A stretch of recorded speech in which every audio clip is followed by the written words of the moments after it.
Welcome to a very special episode of Startups for the Rest of Us. I'm your host, Rob Walling. On this podcast, we believe that startups are not just about growth at all costs. They're about building a business that creates and supports the life that you want to live. And that retaining control and independence, whether you raise money or not, is such a powerful way to stay in line with your values. You can build an incredible life-changing business, hopefully without burning out, and without moving to a major startup hub or begging venture capitalists for money.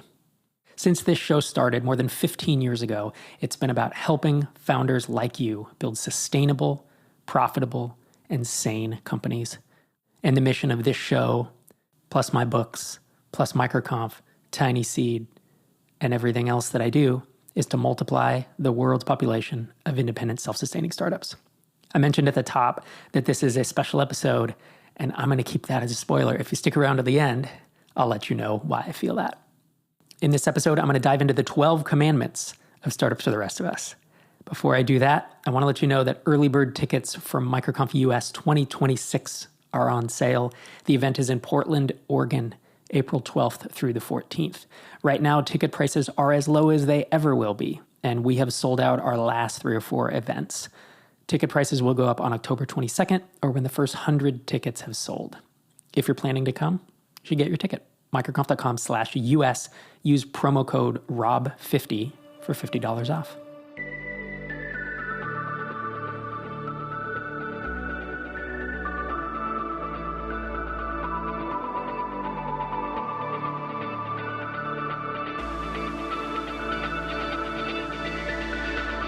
So let's talk about the 12 commandments of startups for the rest of us. I originally started thinking about, is there a list of rules of thumb, rules, ideas, thoughts that folks can take away as they bootstrap or mostly bootstrap their companies? I considered calling them the X commandments of bootstrapping or the X commandments of SaaS, but none of that really captured it, because bootstrapping can be building a great little lifestyle business, or it can mean being an ambitious founder trying to get to 7 figures. And to talk about SaaS is too broad, because isn't there venture-backed SaaS, and there's HubSpot, and then there's an indie hacker project doing $5,000 a month. So I noodled on this for a while, and I realized, you know what? These X commandments, and I didn't know how many there would be when I started, are really more of a distillation of things that I've said on this podcast, certainly over the past 6 or 7 years since I've been solo on it. But even before then, you can hear the belief behind why we do the show. And so today, I want to go through these 12 ideas, these thoughts, these rules of thumb, these commandments, as I'm calling them. And I think over time, I will wind up adding to this, because this is not a complete list. Even as I created this list for this episode, I thought to myself, what am I leaving out? And I know there are a few things that are certainly being left out. Also, I don't think anyone wants to listen to a 60-minute episode of me running through these. So without further ado, let's dive in to my first of 12 commandments. Number 1 is nuance beats absolutes. And the idea behind each of these is it's either a way to improve your thinking as a founder or to measure how you think, or it's advice to help you increase your chance of success as you build that bootstrapped or mostly bootstrapped startup. So again, number 1 is nuance beats absolutes. There's a temptation online, especially in founder circles, and frankly, there's a temptation in politics, certainly in the US, and I think in most of the world right now, to think in these extremes, to think in absolutes, to use words like always do this, never do that. Venture capital is always bad. Bootstrapping is always the best or the worst. Marketing doesn't work. Marketing is tricking people. You should never do marketing. You should always do marketing. But in reality, the truth is more complicated. It's much more helpful to think in nuance than in extremes. It is very, very rare that an answer is extremely black and white. And I say this as someone who is a left-brain software engineer who got 2 engineering degrees. And when I came into the startup game, I wanted to really believe that there were absolute truths that I had to adhere to, or if I adhered to these truths and if I followed these steps and these blueprints that people were trying to sell me, that I would have success with an online business. But in fact, the truth is more complicated. And there are rules of thumb. You hear me say them on this podcast. You hear me jokingly say, don't do B2C. Now, do I really mean that there are 0 B2C companies that have ever survived or that you should never, ever, ever do them? No. What I mean is you are decreasing your chance of success by bootstrapping B2C, a two-sided marketplace, et cetera, et cetera. Well, we're going to touch on some of my don'ts a little later. So on this podcast, I'm pretty careful not to say always and never, but to often say, 95% of the time, 95 times out of 100, 98 times out of 100. I think this is a good rule of thumb. And look, the same goes for pricing strategies and feature decisions and hiring. Learning to think with nuance and seeing spectrums instead of binaries can make you a better founder and honestly, a better human. The real world is actually shades of gray, and the startup space and bootstrapping is no different. So the next time you hear someone say, "Ooh, you should never take funding because ... it's just not true. And I've disproven that with TinySeed, that the funding is actually founder friendly. And every founder you hear talk about TinySeed says, wow, funding, it's not evil. Who would have thought? Even though there has been a narrative with bootstrappers that, really in 2017, I think it was 2017, maybe 2018, when I started talking about funding and how fund strapping at the time was becoming a thing, I got real pushback at MicroConf of people saying, oh no, funding, it's bad, it's bad. And I didn't believe it then, right? My book, Start Small, Stay Small, in 2010 has a paragraph that's like, I'm not anti-venture capital. I think it's a great tool. It's like a shovel. You've heard me use this analogy. If you need to dig a hole, then use it. And if you don't, then don't. But I've just always been against the narrative that funding of any kind is the only way to accomplish these things. Anytime you hear someone talk about product market fit as I've hit it or I haven't or do you have it, it's helpful to think of it with nuance, to think of it as a spectrum instead of a binary. Commandment number 2 is learn how to make hard decisions with incomplete information. You've heard this one before if you're a longtime listener. I couldn't have a list of advice without touching on a few of the classics. I promise not all of them will be things you've heard me say over and over. But the idea behind this thought is that things will never be as clear as you want them to be. You'll almost never have 100% of the data you wish you had. In fact, this is maybe when I'll say never. I don't think I've ever had 100% of the data I wish I had when I'm making a decision as a founder in an early stage startup. If you work for a Fortune 500 company and you have 1 million customers and you can survey them and get statistically significant opinions, maybe you'll have 100% of that. I don't know. I've never been in that situation. And founders who wait for certainty wind up paralyzed while your competitors ship. The competitors who are making hard decisions with incomplete information and moving quickly will outpace you. So being able to make hard calls in the face of incomplete or messy information or mixed signals is a core founder skill that you need to embody. For those nerds listening, you can think of it like Bayesian updates. You gather what you can, you make the best decision possible, then you course correct as you learn more, because progress beats perfection every time. Learn how to make hard decisions with incomplete information. It is a skill that you will have to practice. You will have to hone your founder gut. I talk about how to do this in the mindset chapter at the end of the SaaS playbook. But the high level is be around founders who generally make good decisions, see how they think about them, get their advice. This can be in a mastermind or an advisor or an investor or a co-founder. I've run into people over the years that just made better decisions than I did, and I didn't understand why, founders specifically. And I observed them. A lot of these folks I've had on this podcast, and when you hear their thought process, it's enlightening. And you can start to learn how they think, not just about the end result, not just the decisions they make, but what goes on in their head. And that's part of why I interview founders, successful founders on this show, is so you can hear that. That's partly why I come up with frameworks or I talk about my own internal thought processes so that you can potentially learn from someone who may be a bit ahead of you. The third commandment is to avoid the classic traps. These are the classic mistakes I've laid out on this podcast.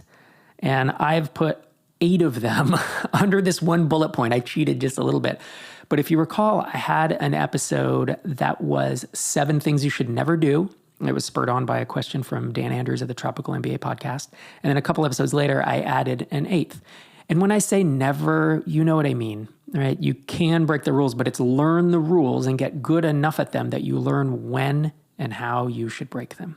So very quickly, what are my 8 classic mistakes? I'll probably add to these over time too, but the total number of these have stayed at 8 since I recorded those episodes a year or two ago. Number 1 is don't bootstrap a two-sided marketplace unless you already have one side. Number 2 is don't start a B2C app when you are leaning towards bootstrapping or mostly bootstrapping SaaS. Number 3 is don't build a second product just because the first one stopped growing. And that one has a bit more nuance. Ruben and I recorded an entire episode about, well, there are exceptions, and there are some tiny seed companies that have convinced me that they should, in fact, build a second product. So, is this correct 95% of the time? Yeah, probably. But there are some exceptions, as with all of these things. Number 4 is don't try to define a new category of software from scratch. And you just heard an example of someone who did this. Colin from Statusgator was on just a few episodes ago, and they have succeeded at it. But if you listen to him, he says, don't do it. It was very, very hard. And it took them like 11 years to get to success that they potentially could have achieved much earlier on. The same thing holds with bootstrapping two-sided marketplaces. Don't start a B2C app. Every time I talk about these on X, Twitter, on YouTube, on this podcast, a few people comment and say, well, that's all I know. And then a bunch of people say, yeah, tried it. It was like eating glass. That was actually a quote from someone who's like, I successfully did this. And I said, oh, was it easy? Would you do it again? And the response was, it was like eating glass. So what does that tell you about this list? Without knowing the rules and knowing when you should break them, probably a good idea to think about staying within the lines for now. Number 5 is don't translate your app into multiple languages too early. Usually it's, I've stopped growing, so I'm going to translate to Spanish, German, and French. And that's usually not the reason that you stop growing. Number 6 is don't stop at surface level fixes. Dig deeper into root causes. Don't just say, my churn is high, therefore I'm going to use some churn reduction tactics. Usually the deeper root cause is that you haven't built something people want, and churn reduction tactics are just going to mask that.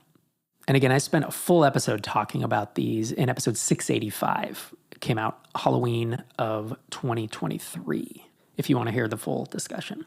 Number 7 is don't use a portfolio launch strategy, meaning spraying multiple products at once to see what sticks.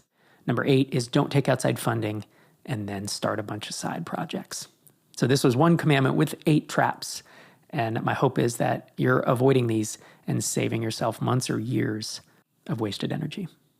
Commandment number 4 is don't build without evidence. I phrased this very carefully. I could say never build without validating, but I find that this term validating, he puts in air quotes, makes people think that there is a way to get to 100% confidence that you've validated that this idea will be successful. And that's not the case. What validation is, or in this case, evidence, because I said don't build without evidence, it's evidence that says, if you build this, it might be something people want. And it points you in the direction of solving a problem that people/businesses are willing to pay for. Evidence does not mean you have ironclad proof, but it's better than nothing. So evidence includes things like customer conversations. It includes things like putting a landing page up and seeing how many emails you can acquire and then talking to those folks. It might include pre-selling. It might not. Folks who say validation don't work and then spend 2 or 3 months, nights and weekends, or frankly full-time, and then launch something to crickets and then post on Reddit, Hacker News, X Twitter and say, I built something. How do I market it? Catastrophic. And it pains me to see this over and over and over. There's a reason that I came up with the 2-20-200 framework. You've heard me talk about it. It's exactly for this bullet. It's 2 hours of research. Then if you make it past that point, you have some evidence that there's some demand. Then you do 20 hours of a smoke test, customer conversations, and you let it, is there good evidence? Is there evidence for or against it? And then the 200 hours is building an MVP, whether that's with no code, with AI help, or you're just coding something, or even with human automation, right? You have a VA on the back end who is doing the actual work instead of the code. That's the point of that framework. And whether you follow any framework I come up with or someone else's framework, don't build without evidence. The successful serial entrepreneurs that I see succeeding over and over, they usually start with a gut feel, and then they gather evidence through conversations, landing pages, et cetera, et cetera. You saw Jason Cohen do this with WP Engine. You saw Ruben Gomez do this with Signwell. You saw Derek Reimer doing it with SavvyCal. You saw me do it with Drip. You saw on and on and on. Probably every tiny seed, or frankly, every founder that I've interviewed on Startups for the Rest of Us, almost without exception, either at a minimum had the problem themselves. And I would say if you have the problem yourself, you're customer zero. Now go out and find out, does anyone else have this problem? And is anyone else willing to pay for it? Right? Those are the questions you're trying to answer. And most of the folks who come on this show did something upfront. Not all, but most of them gathered some evidence instead of just purely going on a gut feel, spraying and praying. Commandment number 5 is that marketing beats product. I know it's a tough sell to talk to a bunch of builders and let them know that your skill set is actually less important in entrepreneurial success than learning how to market and sell. This was a very hard pill for me to swallow as a software developer, say 20 years ago, 22 years ago, trying to get out of my day job, launching side projects. Because I'd spent so much time developing this skill, writing code since I was 8 years old. I thought that was the hard part. But it feels like no matter how many times I say this or any other successful founder says it about, hey, distribution is more important than the code, right? Marketing and selling is more important than what you build. It seems like there's always going to be developers posting on social media, okay, I built it, now how do I market it? Or worse yet, I'm a non-technical founder and I paid an agency $30,000 to build this. Now how do I market it? And that's really tough.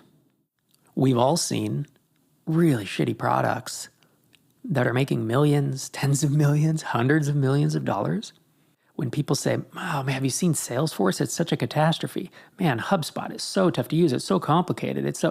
So you're kind of saying it's not a great product, right? Maybe it does a lot, but it's not well architected, or the UX, or whatever it is that you're saying in that sentence. And yet it's a successful product. And why is that?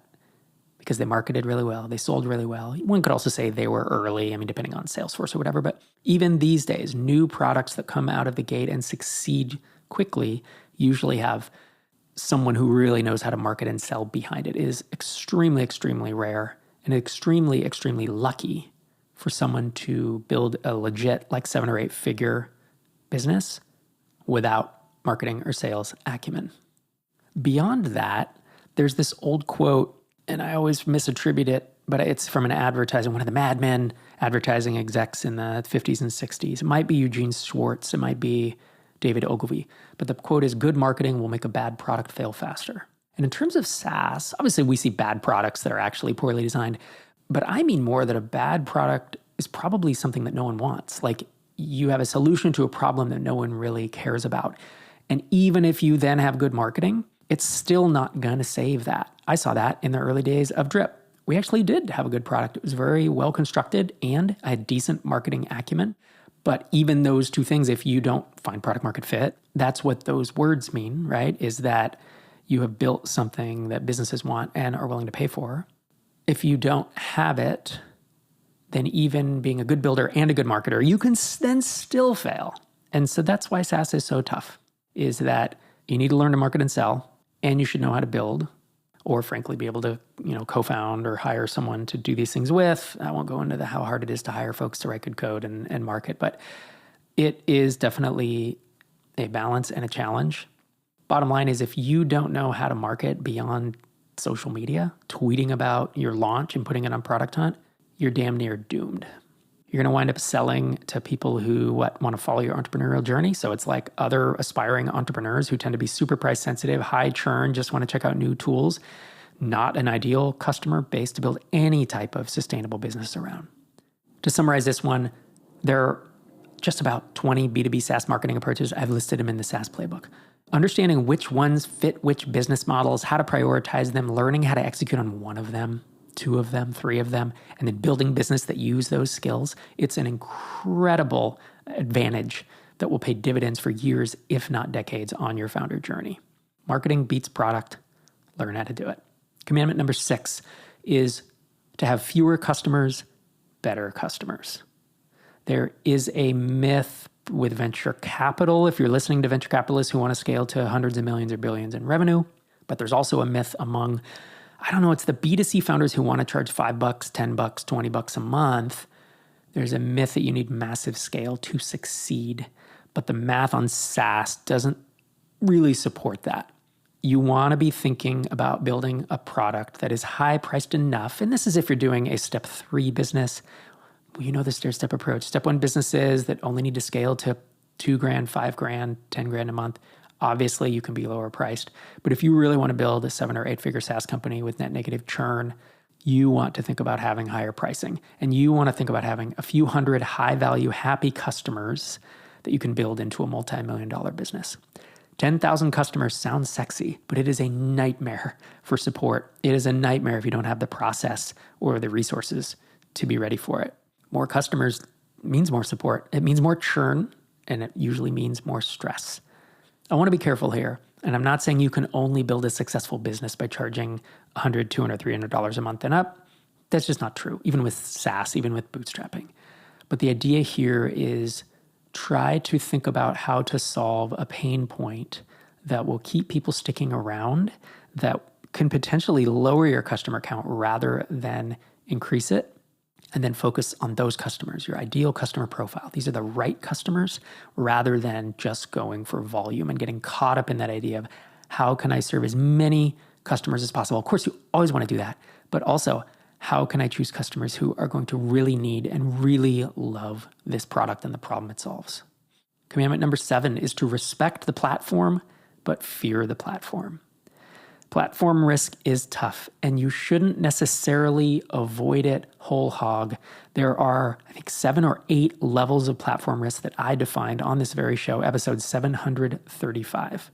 So it's not as if sending email through SendGrid or hosting on AWS is the same amount of platform risk as having a Shopify app where all of your new customers come from Shopify, all of your existing customers are on Shopify, and they can kick you out of the App Store or just decide to charge you a 50% cut of your revenue off the top because they decide to.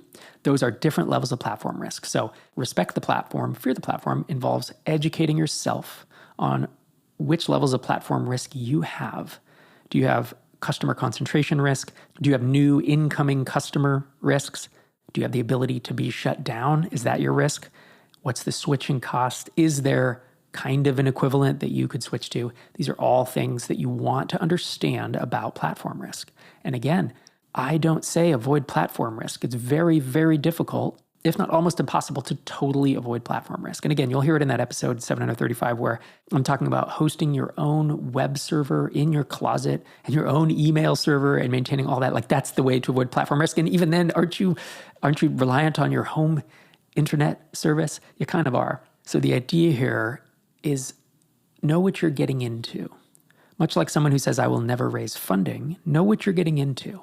Much like someone who says, I don't want to work more than 20 hours a week. I never want to hire employees. I don't want to do marketing or sales. Just know what you're getting into by saying those things. Know that you are potentially and almost inevitably limiting growth, or with platform risk that you are taking on some risk. That's okay. We are nuanced thinkers on this podcast. So we can say, oh, it is okay to have some platform risk, and to realize that if I have all my code on an EC2 instance with Amazon, and I have written and maintained all that code, that there is, of course, some Amazon platform risk. But that risk is not equivalent to if I have built an app in no code on Bubble or Airtable. And this is where having a nuanced view can help you know what you're getting into. When I talk about stair-stepping, I don't mind even heavy levels of platform risk with step 1 and step 2 businesses, because I know that those are a little more squishy and maybe even a little more disposable, because these are not designed to be 7 or 8 figure companies. They're designed to be great little lifestyle businesses that can do $2,000, $5,000, $10,000, $20,000 a month. And so I'm willing to take a little more risk with them in order to get the upside, because there are advantages to being on a platform. But whatever you do with the platform, learn the risks, respect the platform, fear the platform. Commandment number 8 should sound familiar. Build your network, not your audience. An audience gives you reach, but a network gives you leverage. So your audience might retweet you, whereas your network might introduce you to your first 10 customers or help you find your first hire, or if you decide to go down this route, your first investor. The relationships that you build in your network will outlast any audience, any social platform, your email list, algorithm changes. There are folks out there who say, if you want to start a SaaS, just build an audience on social media. And that is some of the worst advice that I hear in our space. Don't get me wrong, an audience is helpful. It really is. But it's not worth the time that it takes to build it. Not for SaaS. If you want to sell info products, if you want to sell courses, if you want to sell memberships, if you want to sell consulting, I do think an audience is extremely helpful. But with SaaS, folks want to use a tool. And even with an audience, as Jason Cohen said, of, I forget what he's 20 or 30,000 email subscribers or RSS subscribers, he got 2 customers when he announced WP Engine to his audience. Even with my audience of 20 or 30,000 at the time when we launched Drip, we got up to 7,000 or 8,000 MRR and then plateaued hard with high churn. And look, 7,000 or 8,000 was good, but that's as far as your audience takes. Nathan Barry saw this when he launched ConvertKit, and he got ConvertKit up to about, I think it was like $1,500 of MRR, and just couldn't get past it with the audience. The way that all of us got past it was iterating, focusing, finding product market fit, and then using our network of people that we have met at events, online, and that we have built relationships with, 2-way relationships, not an audience, not, hey, here's a tweet, buy this thing, but can I text you? Can I Slack you? Can I drop you an email and say, hey, would you be willing to have me on your podcast? Would you be willing to promote me on your social account? Would you be willing to be a customer, to switch away from your current provider to use my tool? Would you be willing to vouch for me and refer this tool to other people? I've done entire episodes on this show and on YouTube of how to build your network, because then that's the next question. Well, how do I build a network? And I've gone through all that. I'm not going to go through it here. If you're going to build SaaS, build your network, not your audience. Commandment number 9 is that overnight success takes a decade. So back in episode 700 of this show, I talked about playing long ball. And playing long ball can work. Most of the overnight successes you see in tech or in our communities, they're founders who've been grinding and learning and focusing and failing for years and years, often a decade or more. The compounding effect of small wins, and whether that's MRR growth over time, whether it's skills that you learn, marketing and selling, or the credibility you earn, the network you build, these can help you eventually break through. They build momentum. If you're looking for success in 6 months, you're probably going to quit. If you give yourself a few years, maybe 5, maybe 10, the odds are more in your favor.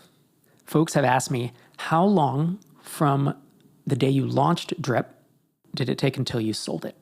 And it's 2.5 years. So it's very quick.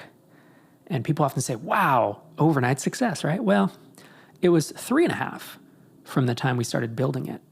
And it was 6.5 from the time that we started this podcast and started, building my network, building my audience. It was 5.5 or 6.5 since we started MicroConf that helped me build my network and audience. And it was 11 years from the time that I made my first revenue online from products with .NET Invoice. And it was 13, 14 years from the time that I launched my first websites and online product ideas where I was trying to make things work. And I guess technically I did make a few dollars here and there, $100 a month or something back then. But the idea is that the story sounds like a Cinderella story. Like 2.5 years, that's all you did? No. It was, depending on how you count, 6.5 or 11 years or 13 or 14. If you give yourself a few months, you're going to be disappointed. Don't believe folks who are telling you that you can do this in months, but that doesn't mean it's not worth doing. Overnight success often takes a decade. Commandment number 10 of 12 is to stack small wins. If you try to launch a large, complicated SaaS app into a competitive space on day one, when you are a new and aspiring founder, the odds are that you are going to fail. You don't have the experience, you don't have the skills, you don't have the cash, you don't have the confidence, you don't have the credibility, you don't have the network, and you probably don't have the support of, I don't know if you have a significant other or a spouse. Launching something small and getting some kind of traction and some wins along the way, they build momentum, they build experience, they build confidence, they build some revenue, they build some credibility, a network, they build confidence from your spouse.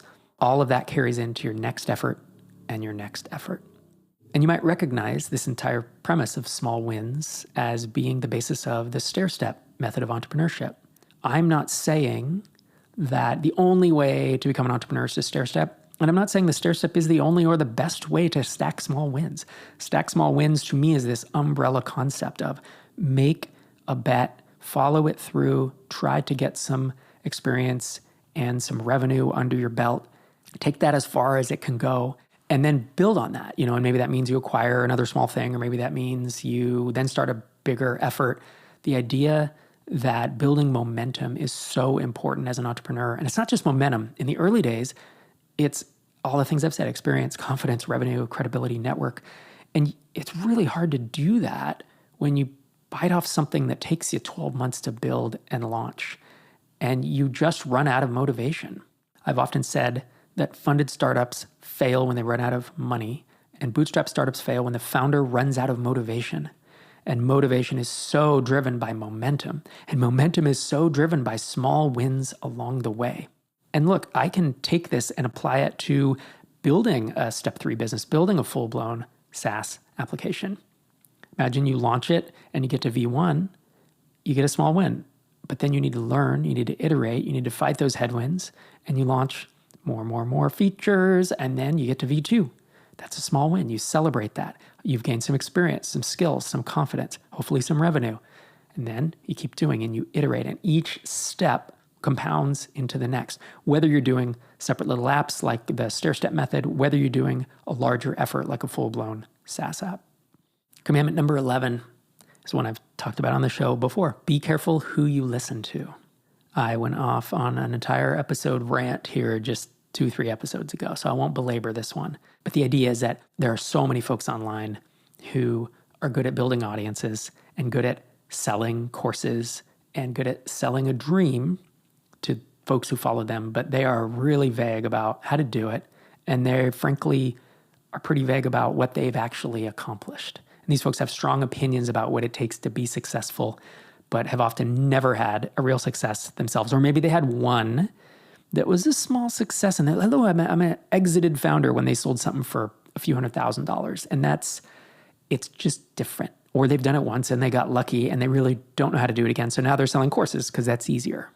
There are definitely knowledgeable founders out there, many of whom you'll hear on this show or on the MicroConf stage, because we carefully curate those voices. We want people with actual experience, a proven track record, and the judgment that comes with it, the good, solid founder gut that comes with that. So you'll always hear me throw out names like Jason Cohen, Ruben Gomez, Heaton Shah. I mean, the list is pretty long in terms of founders that are knowledgeable and that have accomplished things. The challenge is a lot of those folks aren't building audiences, and so you do have to find them on podcasts like this one or others. The danger is if someone is telling you that all you have to do is eat ice cream to lose weight, you should be skeptical. Be skeptical of that message. Be skeptical of the source and dig in a little further and ask, what has this person actually done? The people who tell you only what you want to hear are usually doing it because they want to sell you something, and that's the easiest way to do it. It's not because they want to help you succeed. The 12th and final commandment is the most difficult battles will be in your own head. The biggest threat to your company isn't going to be competition. It's going to be you. The potential for burnout, self-doubt, loss of motivation, destroying your relationships, mental health. These things kill more companies, I think, than any external force. Again, this comes back to the bootstrapped companies go out of business when the founder runs out of motivation, and it's easy to do that because it's such a long journey. Protecting your headspace is as critical as any other element of your business. And look, my wife, Dr. Sherry Walling, and I wrote an entire book on this called The Entrepreneur's Guide to Keeping Your Together. We talk about it at MicroConf. I've had Dr. Sherry on this podcast. It's things like sleep and mental health and boundaries. These are not luxuries, right? How often do we see a founder come on Twitter and just say, "I'm completely burned out"? How many tragic founder suicides have we seen in the venture capital community? It's easy to go into this journey and think, I'll be able to figure it out. And you might, but don't underestimate how hard the journey is going to be. Not to mention, if you ever go to sell your company, we wrote a whole book about the psychology of that as well, called Exit Strategy. Really learning how to manage your own psychology and not be completely decimated by people's opinions of you, what they say about you online, and to not link your mental health to your MRR growth, it's a real skill set. And it's one that I personally wished I had learned sooner. Almost every founder I've talked with in our spaces, every founder I've interviewed, has talked about having some type of major challenge or obstacle over the years. And for some people, it's something like depression. And for some folks, it's maybe always being overly cautious. And some folks, it's high anxiety and stress, and that they're naturally just in a stress state. Some folks, it's just they work too hard and they burn out. They have self-doubt. They have imposter syndrome. There's all this stuff that can hit you. And knowing as you're going into this, that one of the most difficult battles will be in your head, I think can be really helpful. I said at the top of this episode that it's a special one. If you hadn't guessed by now, it's episode 800. And throughout these 800 episodes of this show, no matter the format, the core message hasn't changed. You don't have to chase vanity metrics. You don't have to build the next unicorn to win. You can build a company that gives you freedom, purpose, and healthy relationships, and a life that you don't want to escape from. These commandments I've given in this episode are not about rules being carved in stone. They're lessons forged from being in the trenches myself, as well as talking to thousands and thousands of founders around the world through this podcast, my books, my blog, MicroConf, Tiny Seed, and on and on. And I think of these as reminders of what actually matters when the work gets hard. However you apply them, I hope they help you keep building on your own terms. Thanks for listening, whether it's been for 8 or 800 episodes. I show up every week, 52 weeks a year, because you listen and because you write in with questions and you tell me that the advice and the stories, and the strategies and the inspiration that come out of this show matter to you and that they help you build a better life. And if I can continue to multiply the world's population of independent, self-sustaining startups, one episode at a time and one founder at a time, I'm living my best life. This is Rob Walling signing off from episode 800.